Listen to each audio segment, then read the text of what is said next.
Welcome to pen drive study. நான் கார்த்திக் ராமச்சந்திரன் பேசுகிறேங்க. இன்றைக்கி நம்ம வரப்போகிற டிஎன்பிஎஸ்சி 2025க்கான இம்பார்ட்டன்ட் பிடிஎஃப் கம்பெரிஷன் தான் பார்த்துட்ருக்கோம்.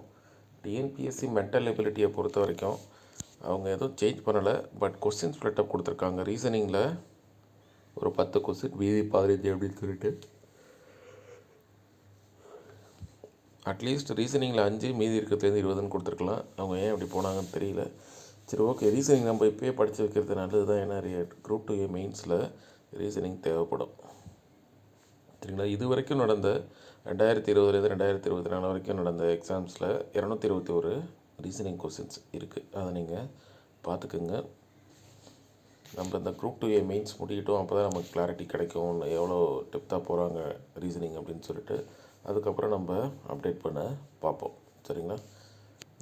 சரி, இது எல்லாமே நம்ம டாபிக் வைஸ் பிரிச்சிருக்கிறதுனால உங்களுக்கு ஈஸியாக இருக்கும். நம்ம வேர் டு ஸ்டடி ப்ரொவைட் பண்ணியிருக்கோம். அதை யூஸ் பண்ணி நீங்கள் எங்கெல்லாம் இருக்குது நம்ம ஸ்கூல் புக்கில் அப்படின்னு சொல்லிட்டு படிச்சுட்டு அதுக்கப்புறம் இந்த ப்ரீவியஸ் இயர் கொஸ்டினை கோ த்ரூ பண்ணுங்கள். உங்களுக்கு கிளாரிட்டி கிடைக்கும். கண்டிப்பாக 23 or 24 நீங்கள் ஈஸியாக ஸ்கோர் பண்ணிடலாம். 1 or 2 கொஸ்டின்ஸ் கடினமாக தான் இருக்கும், அதை விட்டுருங்க, அது நமக்கு தேவையில்லை. நான் 23 or 24 is a good score தான். சரிங்களா? அதை நீங்கள் பாருங்கள்.